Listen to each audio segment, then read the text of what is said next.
Bismillahirrahmanirrahim. Allahumma sholli ala Muhammad wa ali Muhammad wa ajil farajahum. Assalamualaikum warahmatullahi wabarakatuh. Alhamdulillah, di malam yang berbahagia ini, malam Sabtu ya, kita bisa berkumpul kembali dan merayakan satu perayaan yang sangat-sangat penting dan urgent untuk kita semua, baik yang ada di sini maupun yang ada di luar sana.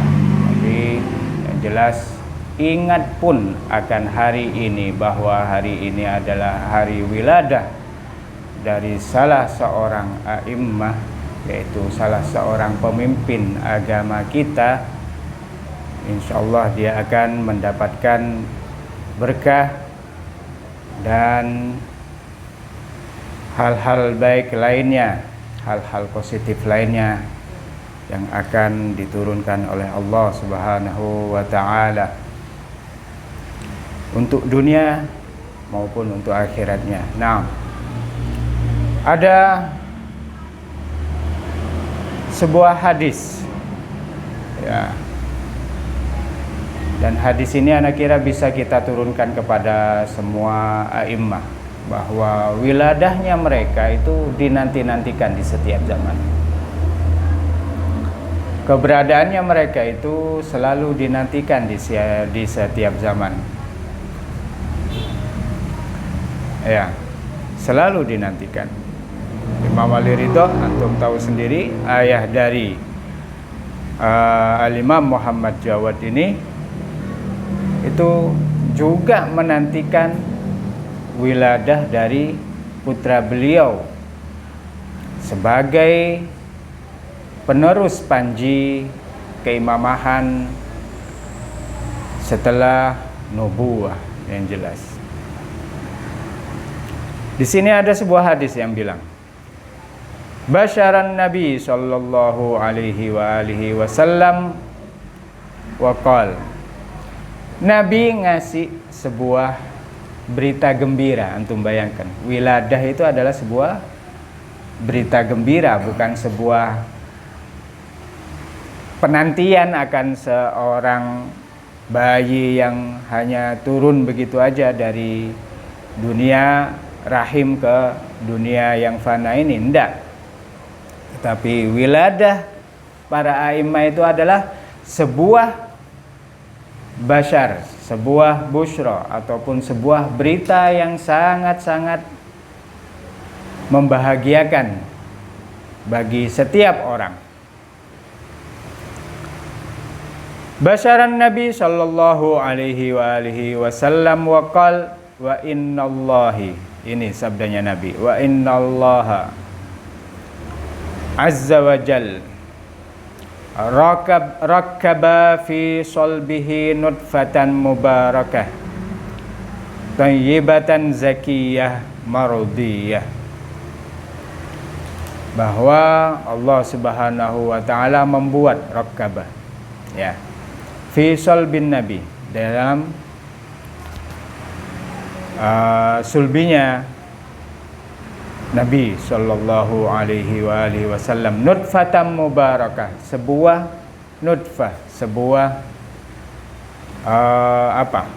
sebuah gen ya, mubarakah, yang mana yang sangat berkah, thayyibah zakiyah, dan juga sangat baik, sangat bagus, zakiyah, suci, mardiyah. Nah, ini dimana di situ juga ada satu kerelaan Allah Subhanahu wa ta'ala, dan dia itu ya apa, satu ridho Allah ada di dalamnya, dia mengandung hal itu. Wasammaha indahu Muhammad bin Ali, Dan nutfah itu di sisi Nabi Shallallahu Alaihi Wasallam dinamakan siapa? Muhammad bin Ali, Al-Imam Jawad. Naam. Fahuwa syafi'u syi'atihi. Muhammad bin Ali, siapa Muhammad bin Ali ini? Muhammad bin Ali adalah syafi'u syi'atihi. Dia adalah orang yang mensyafaati syiahnya, pengikutnya, orang-orang yang ikut di jalannya. Wawarithu ilmi jaddih, dan dia juga pewaris dari ilmu kakeknya.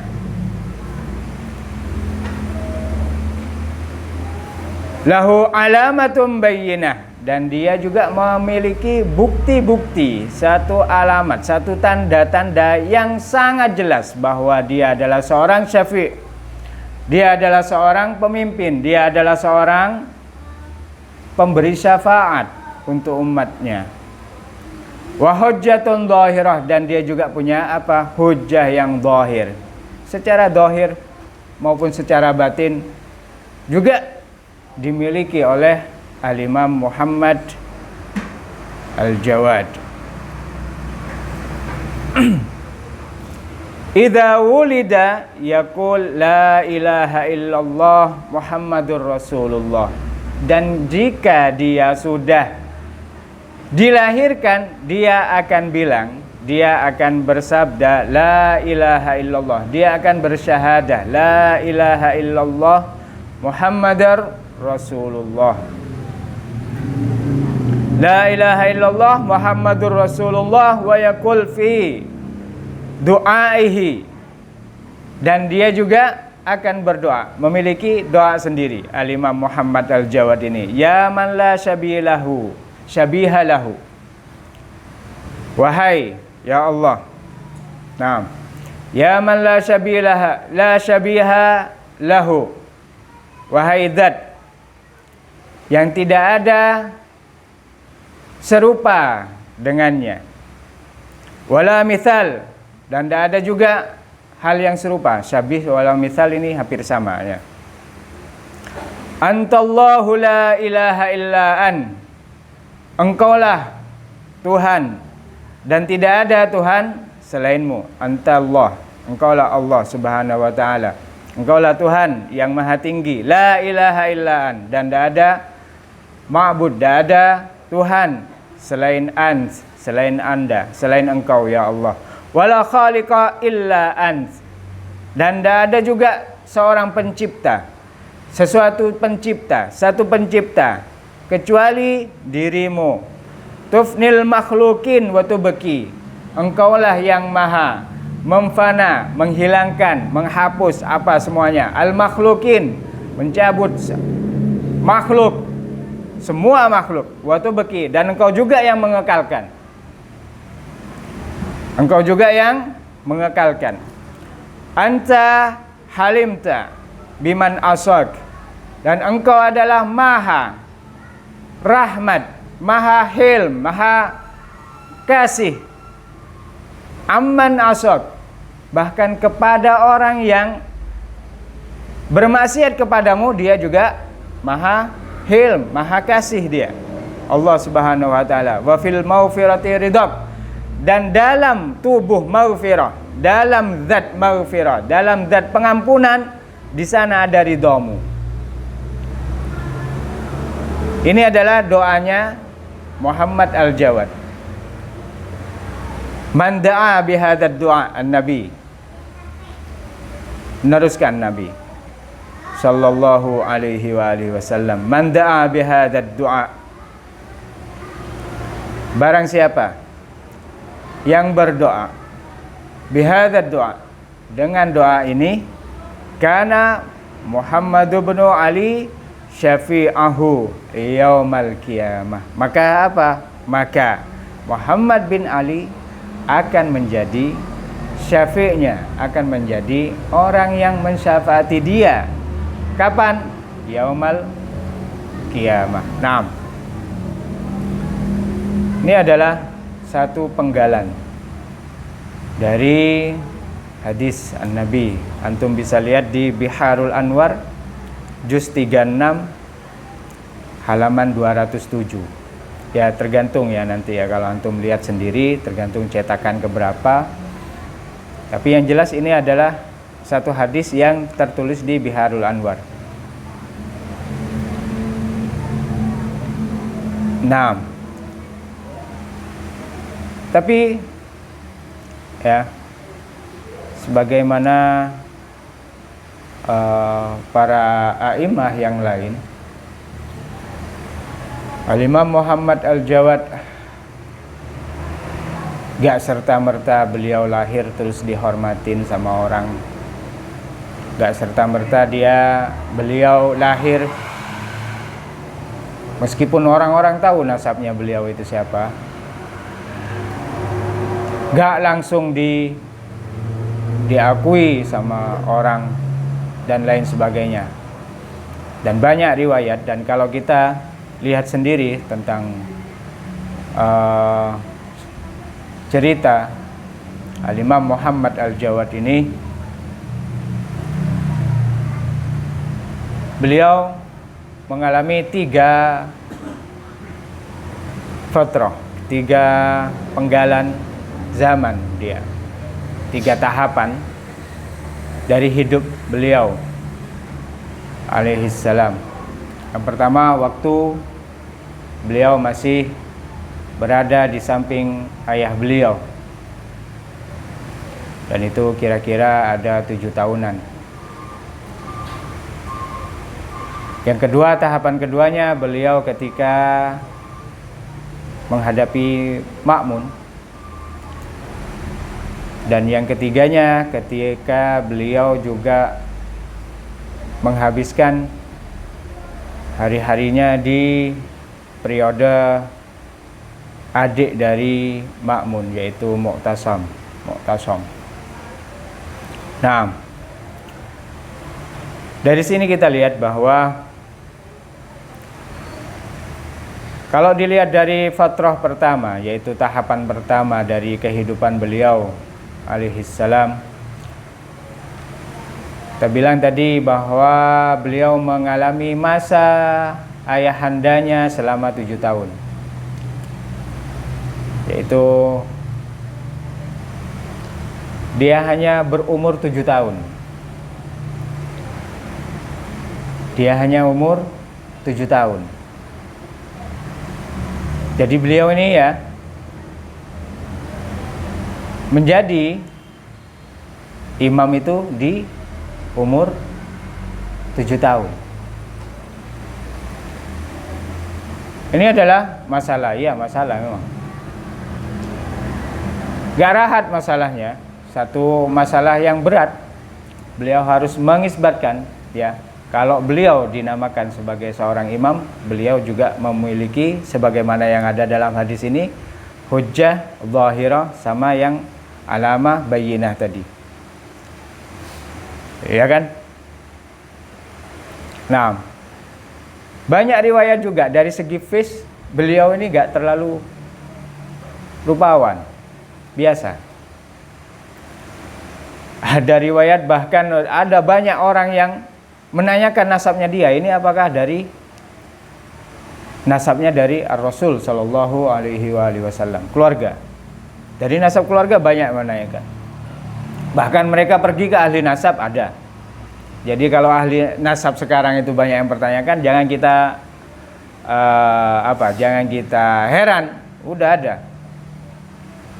Ya, udah ada. Mungkin ahli nasabnya yang harus kita pertanyakan, dia itu adalah seorang ahli nasab atau enggak. Soalnya apa? Waktu orang-orang bawa Al-Imam Muhammad Al-Jawad ini, ahli nasabnya ketika ngelihat awal aja langsung sujud dia. Meskipun secara face Anda bilang tadi gak terlalu rupawan. Ya, banyak yang bilang hitam. Ya. Ahli nasab ngelihat Al-Imam Jawad itu langsung sujud dia. Malah apa? Malah mencela semua orang-orang yang pergi ke dia, bawa seorang nutfah yang mubarakah tadi. Tahu dia langsung. Gak nanya.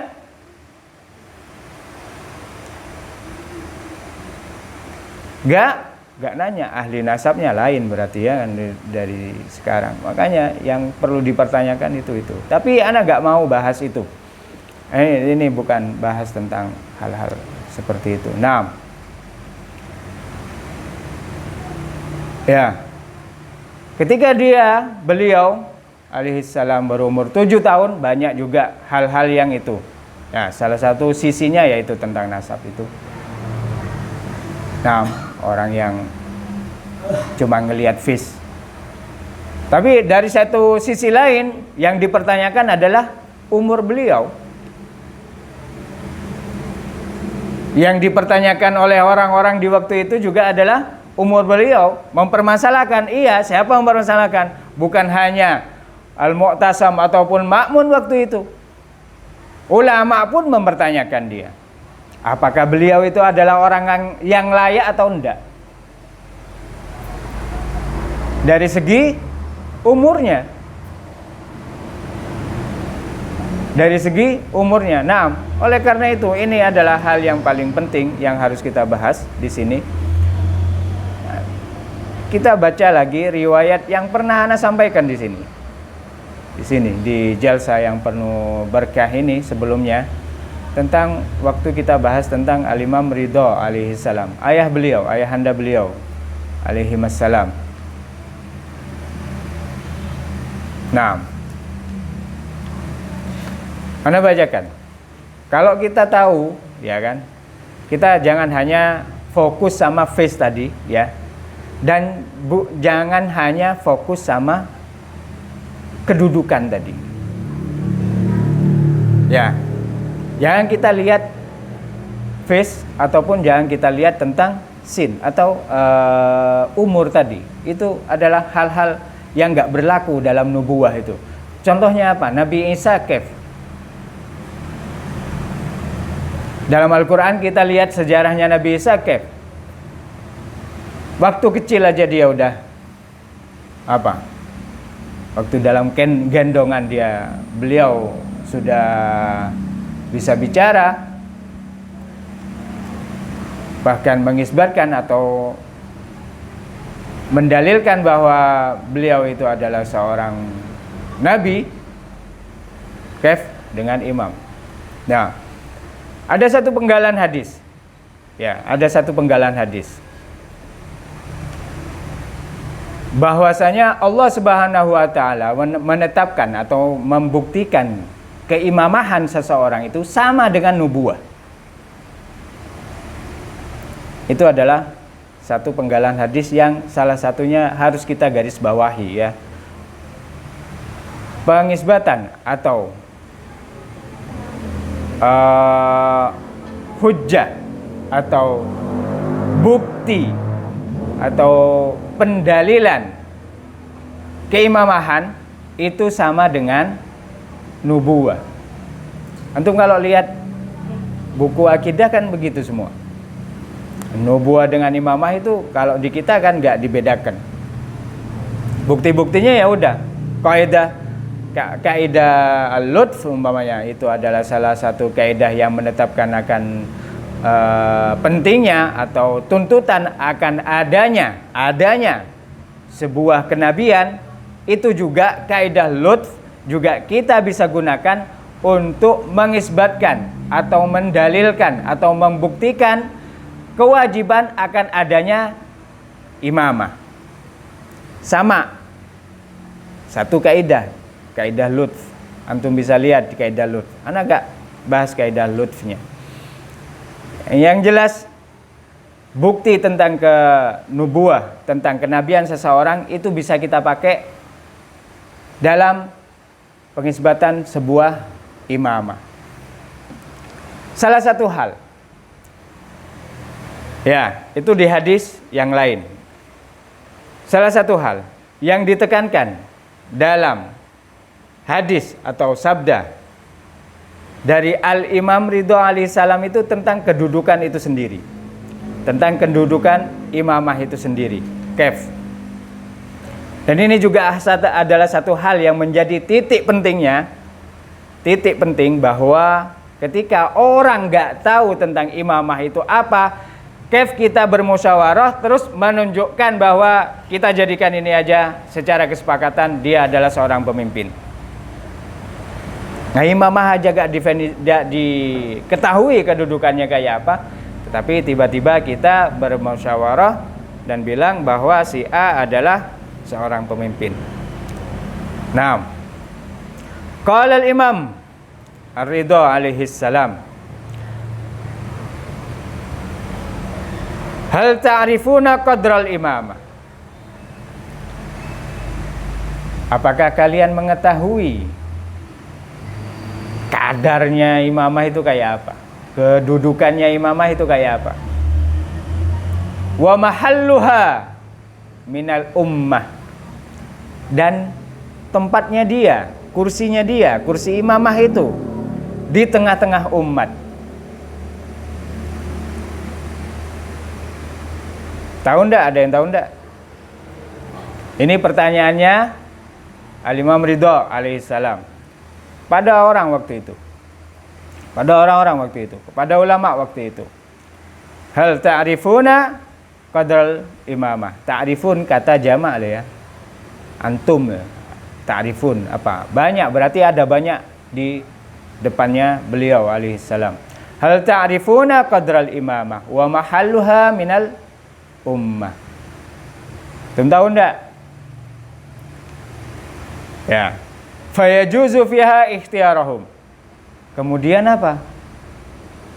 Kemudian boleh di dalam hal imamah itu ya, di dalam hal imamah seseorang itu ikhtiar, milih.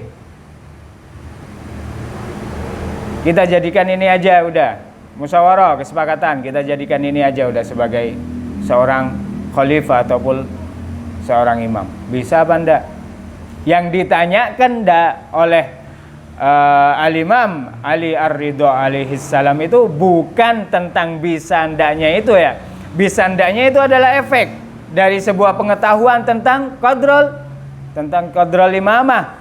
Sedangkan tidak ada satupun dari orang-orang di zamannya Al-Imam Ali Ar-Ridha alaihissalam yang mengetahui qadrul imamah.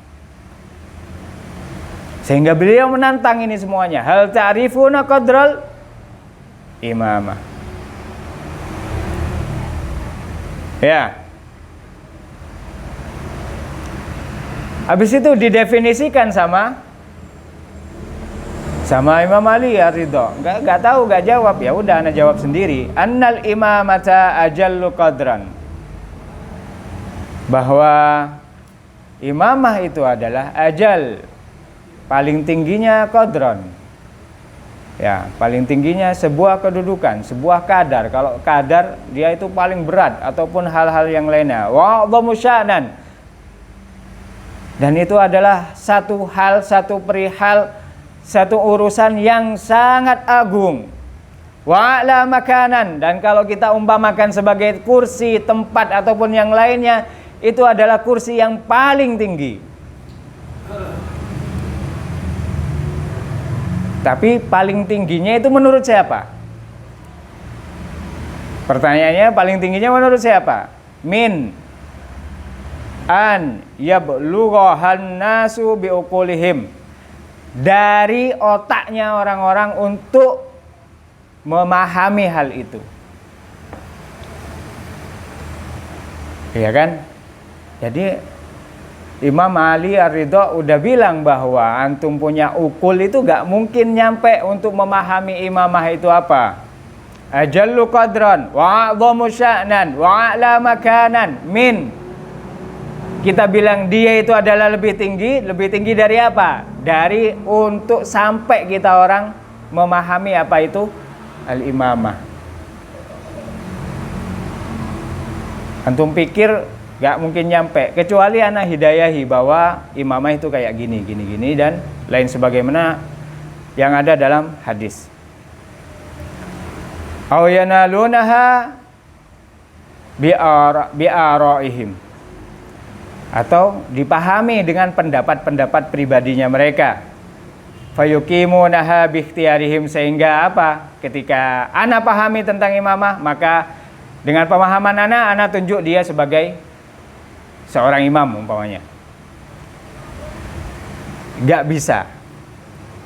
Gak bisa. Ini adalah Imam Ali Ar-Ridha alaihissalam. Dari satu sisi, dalam hadis ini Al-Imam Ali Ar-Ridha menunjukkan kepada kita definisi atau pengertian atau juga kedudukan imamah itu kayak apa.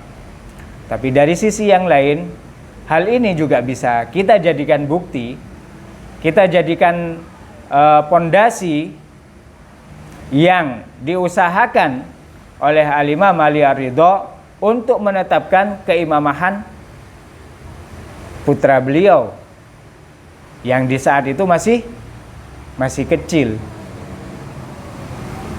Masih kecil. Kalau antum lihat riwayat, banyak riwayat yang menyebutkan bahwa di umur 1 tahun atau bahkan di bawahnya itu umur 6 bulan, 3 bulan, Al-Imam Muhammad Jawad udah bisa ngomong. Ya, itu udah bisa beliau alaihissalam. Dan bisa menetapkan hujjah kalau beliau itu adalah seorang imam, adalah seorang penerus dari Al-Imam Ali Ar-Ridha alaihissalam. Banyak 6 sahabat beliau yang sangat setia kepada Imam Ali Ar-Ridha alaihissalam, gak akan menanyakan hal-hal seperti itu. Tetapi untuk orang lain itu adalah sebuah hujjah akan keimamahan beliau alaihissalam. Nah, jadi dari satu sisi ini adalah upaya Al-Imam Ali Ar-Ridha alaihissalam untuk menetapkan bahwa masalah imamah itu gak berkaitan dengan face, gak berkaitan dengan umur, gak berkaitan juga dengan nasab ataupun yang lainnya. Tidak. Selama antum gak tahu tentang imamah itu apa, maka antum gak bisa ngapa-ngapain tentang imamah, gak bisa bekerja di hal itu. Kecuali kita mengikuti seorang imam itu sendiri, kita menanyakan imamah itu kayak apa, baru kita bisa dalam satu barisan dengan mereka semua. Kalau enggak, ya enggak akan bisa. Nah, jadi meskipun 7 tahun, Imam Muhammad Al-Jawad beliau sudah apa? Sudah menjadi imam. Bukti dalam Al-Quran, bukti dalam sejarah menyebutkan Nabi Isa juga begitu. Nabi Isa juga begitu. Umur 2 tahun ataupun lebih muda lagi, beliau sudah menjadi seorang nabi. Ya, ada sebuah ini dari Al-Imam Muhammad Al-Jawad, hadis wa anhu alaihi salam fi jawabihi li ahadir ruwah. Ada banyak periwayat juga. Nah, jadi kalau dari lihat dari siyak atau bentuk kalimat ini, fi jawabihi li ahadir ruwah, menunjukkan bahwa ilmu hadis di waktu itu sudah berkembang. Udah ada istilah ruwah, udah ada istilah periwayat, perawi ataupun yang lainnya. Nah, buku hadis juga udah ada. Fi jawabihi li ahadir ruwah, ya sayyidi innan nas. Periwayat itu bilang, ya sayyidi, wahai tuanku, innan nasa yunkiruna alaik. Banyak orang yang mengingkarimu, gak percaya tentang keimamahanmu. Karena apa? Hadatsata sinnik, karena umurmu yang masih belia. Dewasa aja ndak, masih belia ya. Faqala wa ma yunkiruna min dzalika qala Allahu azza wa jalla. Ya. Apa yang mereka ingkari itu sama dengan mengingkari firman Allah azza wa jalla. Laqad qala Allahu azza wa jalla li nabiyhi sallallahu alaihi wa alihi. Ada bahwasanya Allah Subhanahu wa taala berfirman kepada nabinya sallallahu alaihi wa alihi, qul hadhihi sabili. Akan ada ayatnya ya. Katakanlah bahwa inilah jalanku. Ad'u ilallahi ala basiratin ana wa manit sab'ani. Bahwasanya aku Nabi Muhammad berdakwah, mengajak kepada Allah, mengajak umatku kepada Allah ala basiratin, atas dasar basirah. Ana wa manit sab'ani, aku dan orang-orang yang mengikutiku. Katanya Imam Muhammad Al-Jawad, fa wallahi ma tabi'ahu illa Ali. Tidak ada yang mengikuti beliau kecuali Ali.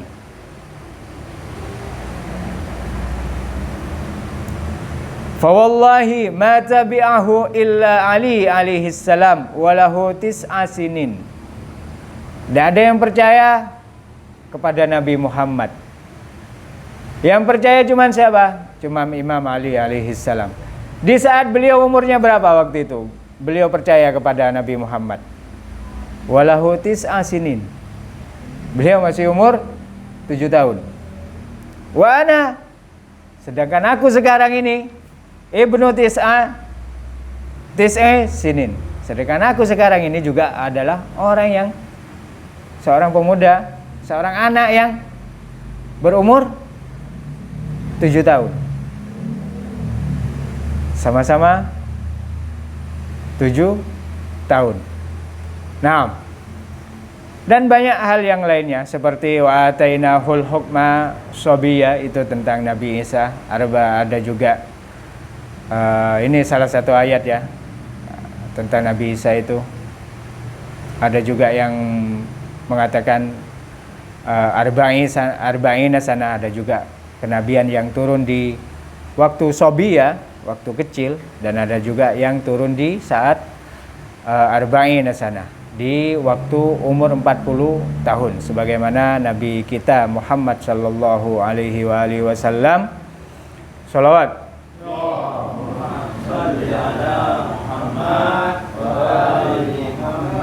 Itu juga dalam banyak riwayat disebutkan bahwa beliau diutusnya untuk mengemban kenabian itu di umur 40 tahun juga. Nah, ini adalah tentang keimamahan Al-Imam Muhammad Al-Jawad, yang mana menjadi masalah besar di kala itu. Entah di tengah-tengah umum masyarakat biasa, sehingga banyak yang menanyakan nasabnya dia itu kayak apa, karena face-nya yang kurang meyakinkan mungkin.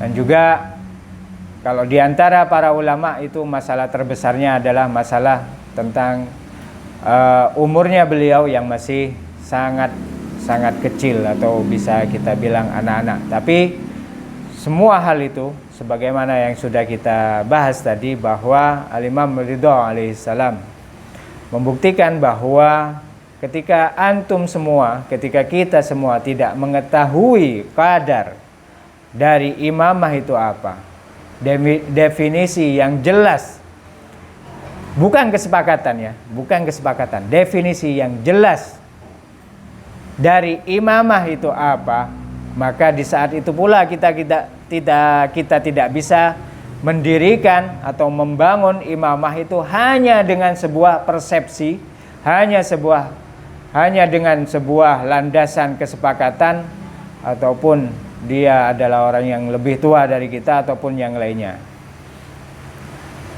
Itu gak akan bisa ya, gak akan bisa. Itu adalah salah satu hujjah yang diturunkan oleh Al-Imam Ali Ar-Ridha alaihi salam tentang imamah Al-Imam Muhammad Jawad. Seharusnya waktu itu kalau umat ikut Al-Imam Ali Ar-Ridha alaihi salam, tidak akan terjadi hal-hal seperti ini. Ini adalah fatrah. Ini adalah tahapan pertama dari dari kehidupan beliau alaihissalam. Waktu itu masih ada ayahandanya, tetapi di fatrah yang kedua, di tahapan keduanya beliau sudah kehilangan ayahandanya. Meskipun sultan ataupun raja di kala itu Ma'mun, sama-sama Ma'mun, tapi Ma'mun ini adalah orang yang membunuh ayahanda beliau, dan kita sudah membahas hal itu di tahun yang kemarin. Ketika Ma'mun memanggil atau mengundang Al-Imam Ali Ar-Ridha alaihissalam sebagai salah satu taktik politik beliau untuk menghancurkan Al-Imam Ali Ar-Ridha alaihissalam, yaitu dengan mengundang dan menjadikan beliau, menawarkan beliau kedudukan seperti putra mahkota waktu itu, dan itu pun ditolak. Nah, anaknya pun dikasihkan ke beliau, ya kan. Begitu juga hal yang sama juga dilakukan oleh Ma'mun kepada Al-Imam Muhammad Al-Jawad. Anak beliau juga dikasihkan Ummul Fadl, di mana Ummul Fadl ini yang nantinya menjadi pembunuh dari Al-Imam Muhammad Jawad di saat beliau masih berumur 25 tahun. Siapa yang nyuruh? Yang menyuruhnya adalah di fatrah ketiganya beliau. Ketika Al-Mu'tasim, adik dari Ma'mun itu menjadi raja, beliau mengiming-imingi atau merayu bibinya dia untuk meracuni Al-Imam Muhammad Al-Jawad, dan itu pun dia lakukan sehingga Al-Imam Muhammad Al-Jawad meninggal dalam keadaan teracuni. Nah, ini 3 fatrah. Terakhir mungkin ya, hal terakhir yang mungkin Anda bisa sampaikan dalam jalsah ini, pelajaran tentang Al-Jawad itu sendiri. Kef Jawad itu kef menurut Al-Imam Jawad. Ya, ini sebagai penutup dan kita singkat aja. Nah, ada salah satu sahabat beliau, ya, yang dengan bangganya setelah membantu 9 atau 10 orang yang memiliki hajat, yang memiliki kebutuhan materi waktu itu, dia sangat bangganya pergi ke Imam Muhammad Al-Jawad, kemudian beliau bercerita hal ini. Ya Imam, Anda sebagai syiahmu sudah menolong 10 orang yang mana mereka miskin dalam keadaan butuh. Anda kasih satu-satu dari mereka. Imam Muhammad Al-Jawad beliau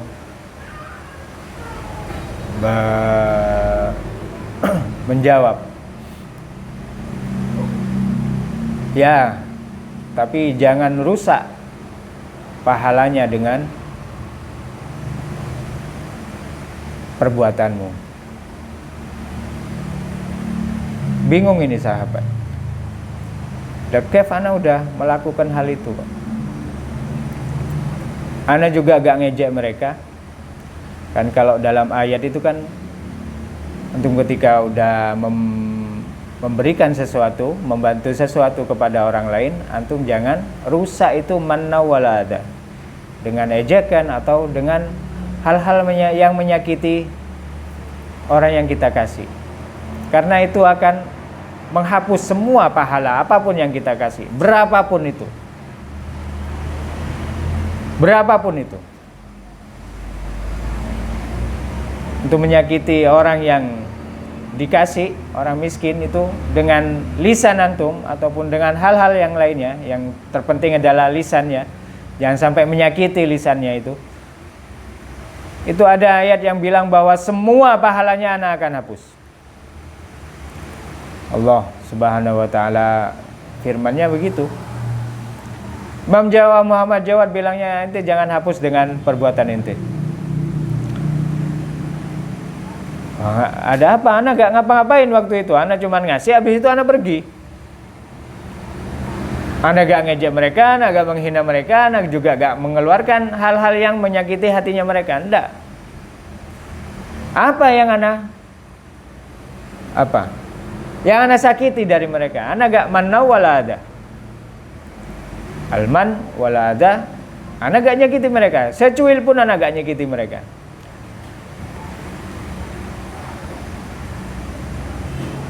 Imam Muhammad Jawad alaihi salam, beliau bilang, itu perkataan antum ana min syiatik itu, ngaku bahwa ana syiahmu, ana sebagai syiahmu sudah melakukan hal ini. Itu termasuk ada, meskipun kita lakukan gak di depan orang yang kita kasih. Kita cerita, tetapi di saat yang sama kita agungkan diri kita pada satu hal yang belum tentu kita menjadi syiahnya para imam. Belum tentu kita memiliki itu kedudukan.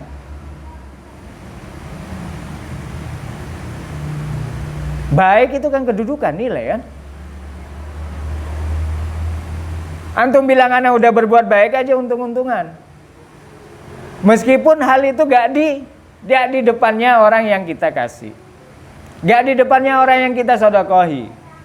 Gak di depannya orang yang kita bantu.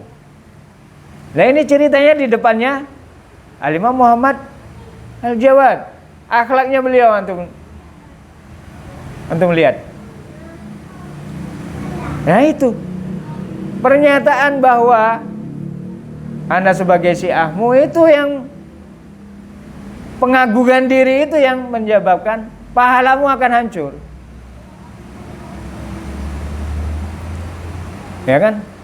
Pahalanya akan hancur meskipun pengagungan diri itu gak dilakukan di depan yang dibantu. Al-Imam Jawad Muhammad Al-Jawad bilangnya itu yang ngilangin apa? Yang ngilangin pahalamu nanti. Sahabat ini habis itu minta maaf dan bilang, terus apa yang ana harus lakukan? Ya bilang aja, ente adalah teman dari temanmu. Aku adalah musuh dari musuhmu. Munya itu kan ke Al-Imam Muhammad Al-Jawad. Aku adalah salah seorang dari sahabat, dari banyaknya sahabat Al-Imam Jawad. Aku adalah seorang musuh bagi orang-orang yang memusuhi Al-Imam Jawad. Itu yang harus kita jaga, itu yang harus kita tekankan dalam diri kita. Jangan kita bilang bahwa diri kita ini sekarang adalah seorang syiah ataupun yang lainnya. Banyak syiah konsekuensinya, banyak juga pula yang harus kita lakukan, yang harus kita emban dalam mengatakan bahwa ana seorang syiah. Nah, ini aja yang bisa ana sampaikan dalam kesempatan yang penuh berkah ini. Ana mohon maaf, betul-betul ana mohon maaf atas apa yang ana sampaikan. Kalau ada kesalahan pun ana beribu-ribu minta maaf. Nah, dari akhlak Al-Imam Jawad kita bisa belajari semua hal yang berkaitan dengan Jawadul A'immah ini. Jawad, kedermawanan ataupun hal-hal yang lainnya. Dan banyak masih hal yang berkaitan dengan kedermawanan ini ya. Ana mohon maaf. Wassalamualaikum warahmatullahi wabarakatuh.